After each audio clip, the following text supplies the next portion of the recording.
ਖਬਰਾਂ ਦੀ ਸ਼ੁਰੂਆਤ ਕਰੀਏ ਰੰਗਲੇ ਪੰਜਾਬ ਤੋਂ। ਪਰ ਇਹ ਰੰਗਲਾ ਪੰਜਾਬ ਵਾਕਈ ਰੰਗਲਾ ਪੰਜਾਬ ਨਹੀਂ ਹੈ ਸ਼ਰਮਾ ਜੀ, ਅਸਲੀਅਤ ਦੇ ਵਿੱਚ ਰੰਗਲਾ ਪੰਜਾਬ ਨਹੀਂ ਹੈ।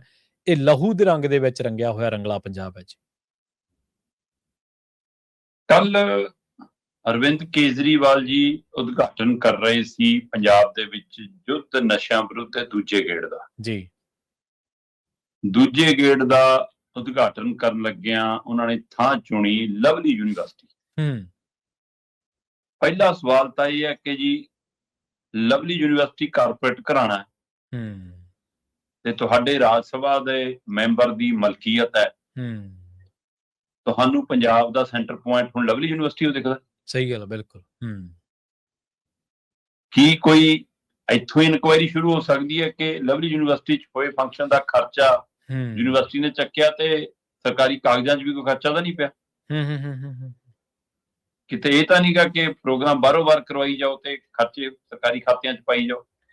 ਕੱਲ ਨੂੰ ਇਹ ਘਪਲਿਆਂ ਦੀ ਥਾਂ ਤਾਂ ਨਹੀਂ ਹੋ ਰਹੀ? ਮੈਂ ਤਾਂ ਇਸ ਨੁਕਤੇ ਤੋਂ ਵੀ ਚਾਹੁੰਦਾ ਕਿ ਜਾਂਚ ਹੋਣੀ ਚਾਹੀਦੀ। ਸਹੀ ਗੱਲ, ਬਿਲਕੁਲ। ਦੂਸਰਾ, ਤੁਸੀਂ ਤਾਂ ਆਮ ਲੋਕ ਸੀ, ਤੁਹਾਡੀ ਤਾਂ ਸਰਕਾਰ ਪਿੰਡਾਂ 'ਚੋਂ ਚੱਲਣੀ ਸੀ, ਸੱਥਾਂ 'ਚੋਂ ਚੱਲਣੀ ਸੀ, ਗਲੀਆਂ 'ਚੋਂ ਚੱਲਣੀ ਸੀ, ਮਹੱਲਿਆਂ 'ਚੋਂ ਚੱਲਣੀ ਸੀ।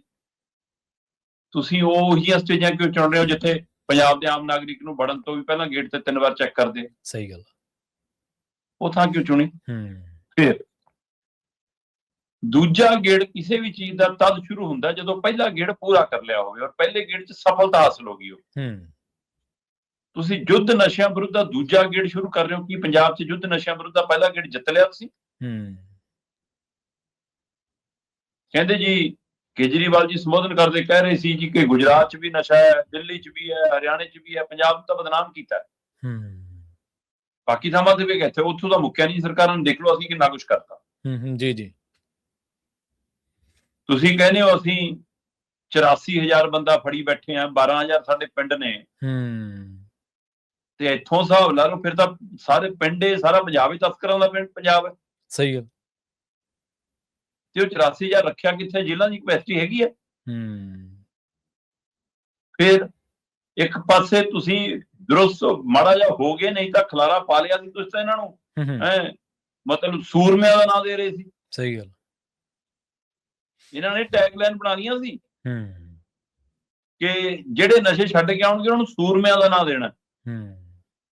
ਤੇ ਫਿਰ ਸਾਡੇ ਜਿਹੜੇ ਕੁਰਬਾਨੀਆਂ ਦੇ ਕੇ ਸੂਰਮਿਆਂ ਦੀਆਂ ਪਦਵੀਆਂ ਹਾਸਲ ਕਰਨ ਵਾਲੇ ਯੋਧੇ ਨੇ, ਸਹੀ ਜੀ, ਚਾਹੇ ਧਾਰਮਿਕ ਖੇਤਰ ਜਿਹਦੇ, ਚਾਹੇ ਸਾਡੇ ਸਮਾਜਿਕ ਖੇਤਰ ਦੇ ਵਿੱਚ, ਚਾਹੇ ਆਜ਼ਾਦੀ ਦੀ ਲੜਾਈ ਤੇ ਚਾਹੇ ਧਰਮ ਦੀ ਲੜਾਈ 'ਚ, ਕੱਲ ਨੂੰ ਉਹਨਾਂ ਸੂਰਮਿਆਂ ਨੂੰ ਤੁਸੀਂ ਕਿਸ ਕੈਟਾਗਰੀ 'ਚ ਲਿਆ ਖੜਾ ਕਰਨਾ ਸੀ?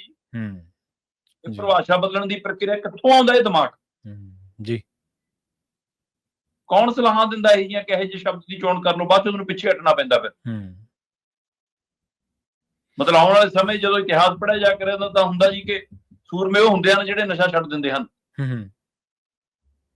ਇੱਕ ਪਾਸੇ ਤੁਸੀਂ ਉਹਨਾਂ ਦੀ ਕੈਟਾਗਰੀ ਸਮਗਲਰਾਂ 'ਚ ਵੀ ਗਿਣੀ ਜਾਂਦੇ ਹੋ, ਕਰਨ ਵਾਲਿਆਂ ਨੂੰ ਫੜ ਫੜ ਕੇ, ਦੂਜੇ ਪਾਸੇ ਤੁਸੀਂ ਉਹਨਾਂ ਨੂੰ ਸੂਰਮੇ ਕੈਟਾਗਰੀ 'ਚ ਵੀ ਲਿਆਉਣ ਨੂੰ ਫਿਰਦੇ ਸੀ। ਚਲੋ, ਪਰ ਕੱਲ ਇੱਕ ਵਾਰ ਫਿਰ ਸਰਕਾਰੀ ਸਮਾਗਮ ਦੇ 'ਚ ਅਰਵਿੰਦ ਕੇਜਰੀਵਾਲ ਦਾ ਮੁੱਖ ਮਹਿਮਾਨ ਹੋਣਾ ਨਵੇਂ ਸਿਰੋਂ ਫਿਰ ਸਵਾਲ ਖੜਾ ਕਰਕੇ ਗਿਆ ਕਿ ਵੀ ਕੇਜਰੀਵਾਲ ਕਿਸ ਨੁਕਤੇ ਦੇ ਆਧਾਰ ਤੇ, ਕਿਸ ਸੰਵਿਧਾਨ ਦੇ ਆਧਾਰ ਤੇ, ਕਿਸ ਕਾਨੂੰਨ ਦੇ ਆਧਾਰ ਦੇ ਉੱਤੇ ਪੰਜਾਬ ਸਰਕਾਰ ਚਲਾ ਰਹੇ ਨੇ। ਜੀ ਸਹੀ ਹੈ। ਮੁੱਖ ਮੰਤਰੀ ਸੈਕਿੰਡ ਕਾਪੀ ਪੜ੍ਹਨ ਜੋਗਾ ਹੀ ਹੈ, ਉਹ ਫੋਟੋ ਸੈਟ ਕਾਪੀ ਪੜ੍ਹਨ ਜੋਗਾ ਹੀ ਹੈ। ਜੋ ਕੇਜਰੀਵਾਲ ਬੋਲ ਦੇਵੇ ਉਹਨੂੰ ਦੁਹਰਾਉਣਾ ਮੁੱਖ ਮੰਤਰੀ ਦਾ ਕੰਮ ਇਹੀ ਰਹਿ ਗਿਆ। ਪਿੱਛੇ ਪਿੱਛੇ ਤੁਰਨਾ ਤੇ ਦੁਹਰਾਉਣਾ। ਐਲਾਨ ਉਹ ਕਰਦਾ ਦੂਜੇ ਗੇੜ ਦਾ। ਪਹਿਲਾ ਗੇੜ ਕਹਿੰਦੇ ਲਓ ਜੀ ਅਸੀਂ ਦਰਬਾਰ ਸਾਹਿਬ ਦੇ ਬਾਹਰ ਸਹੁੰ ਚੁਕਾਤੀ, ਅਸੀਂ ਲੁਧਿਆਣੇ 'ਚ ਸਾਈਕਲ ਰੈਲੀ ਕਰਤੀ, ਪੰਜਾਬ 'ਚ ਬੋਰਡ ਲਾਤੇ, ਫੱਟੇ ਲਾਤੇ, ਯੁੱਧ ਨਸ਼ਿਆਂ ਤੋਂ ਜਿੱਤ ਲਿਆ। ਹੁਣ ਦੂਜਾ ਗੇੜ ਸ਼ੁਰੂ ਕਰ ਰਹੇ ਆ। ਪੰਜਾਬ ਦੇ ਵਿੱਚ 70 ਵਿਛਦੇ ਅਜੇ ਵੀ, ਹਰ ਰੋਜ਼ 1 ਤੋਂ 2 ਮੌਤਾਂ ਚਿੱਟੇ ਕਾਰਨ ਹੁੰਦੀਆਂ ਨੇ। ਸਹੀ ਗੱਲ। ਤੇ ਉਸ ਚਿੱਟੇ ਦੇ ਕਾਰੋਬਾਰ ਦੇ ਵਿੱਚ ਕੀ ਪੁਲਿਸ ਸ਼ਾਮਲ ਨਹੀਂ ਹੈ? ਕੀ ਤੁਹਾਡਾ ਸਿਆਸੀ ਜਮਾਤ ਦਾ ਆਗੂ ਸ਼ਾਮਲ ਨਹੀਂ ਹੈ? ਜੀ, ਜੇ ਸਿਆਸੀ ਤੇ ਰਾਜ ਪ੍ਰਸ਼ਾਸਨ ਉਹਦੇ ਵਿੱਚ ਸ਼ਾਮਲ ਹੈ ਫਿਰ ਕਿਵੇਂ ਮੁੱਕ ਜੂਗਾ ਜਨਾਬ? ਇਹ ਤਾਂ ਦੱਸ ਦਿਓ। ਕੌਣ ਉਹਦੇ ਵਿੱਚੋਂ ਹਿੱਸਾ ਪੱਤੀ ਲੈਂਦਾ ਹੈ ਇਹ ਦੱਸ ਦਿਓ। ਫਿਰ ਪੰਜਾਬ ਨੂੰ ਕੋਈ ਲਿਸਟ ਜਾਰੀ ਕਰ ਦਿੰਦੇ। ਸਹੀ। ਸੋ ਇਸ ਪ੍ਰਕਿਰਿਆ 'ਚ ਤੁਸੀਂ ਕੁਝ ਨਹੀਂ ਕਰ ਪਾ ਰਹੇ ਤੇ ਤੁਸੀਂ ਸਿਰਫ ਪੰਜਾਬ ਨੂੰ ਇਸ ਤਰੀਕੇ ਨਾਲ ਪੇਸ਼ ਕਰ ਰਹੇ ਹੋ ਕਿ ਜੀ ਅਸੀਂ ਰੰਗਲਾ ਬਣਾਤਾ ਪੰਜਾਬ 'ਚ। ਆਏ ਦਿਨ ਕਤਲ, ਆਏ ਦਿਨ ਲੁੱਟ ਖੋਹ, ਆਏ ਦਿਨ ਵਾਰਦਾਤਾਂ, ਸ਼ਰੇਆਮ ਬਾਜ਼ਾਰ ਤੋਂ ਲੈ ਕੇ ਖੇਡ ਮੇਲਿਆਂ ਤੋਂ ਲੈ ਕੇ ਵਿਆਹਾਂ ਤੱਕ ਘਟਨਾਵਾਂ। ਇਹ ਲਹੂ ਰੰਗੇ ਪੰਜਾਬ ਨੂੰ ਰੰਗਲਾ ਕਹਿੰਦੇ ਹੋ ਤੁਸੀਂ। ਸਹੀ ਗੱਲ। ਜਿੱਥੇ ਅਮਨ ਸ਼ਾਂਤੀ ਨਹੀਂ ਹੈਗੀ ਤੁਸੀਂ ਉਸ ਨੂੰ ਰੰਗਲਾ ਕਹਿਣ ਲੱਗ ਪਏ। ਹੂੰ, ਤੁਸੀਂ ਮਜ਼ਾਕ ਉਡਾ ਰਹੇ ਹੋ ਪੰਜਾਬ ਦਾ, ਜਾਂ ਆਪਣੀ ਸਿਆਸੀ ਰੋਟੀਆਂ ਸੇਕਣ ਲਈ ਕੁਝ ਵੀ ਪ੍ਰੋਪੇਗੈਂਡਾ ਕੱਢ ਸਕਦੇ ਹੋ। ਹੂੰ, ਸੋ ਕੁੱਲ ਮਿਲਾ ਕੇ ਇਹ 2027 ਦੇ ਲਈ ਮਾਹੌਲ ਸਿਰਜਣ ਦੇ ਲਈ ਇਹ ਨਾਮ, ਇਹ ਏਜੰਡੇ, ਇਹ ਦੂਜੇ ਗੇੜ, ਹੂੰ, ਇਹ ਪ੍ਰਚਾਰ ਦੇ ਸਾਧਨ ਨੇ। ਹਕੀਕਤ 'ਚ ਜੇ ਕੰਮ ਕੀਤਾ ਹੁੰਦਾ ਤਾਂ ਲੋਕ ਕਹਿੰਦੇ ਕਿ ਪੰਜਾਬ ਰੰਗਲਾ ਬਣ ਗਿਆ। ਜਿੱਦਾਂ ਲੋਕ ਕਹਿਣਗੇ ਉਦਾਂ ਰੰਗਲਾ ਬਣੂਗਾ। ਤੁਹਾਡੀਆਂ ਟੈਗਲਾਈਨਾਂ, ਤੁਹਾਡੇ ਬੋਰਡ, ਤੁਹਾਡੇ ਇਸ਼ਤਿਹਾਰ, ਤੁਹਾਡੇ ਪ੍ਰਚਾਰ ਨਾਲ ਨਹੀਂ ਬਣਨਾ ਜਨਾਬ। ਕੁਛ ਧਰਾਤਲ ਤੇ ਕਰ ਲਓ।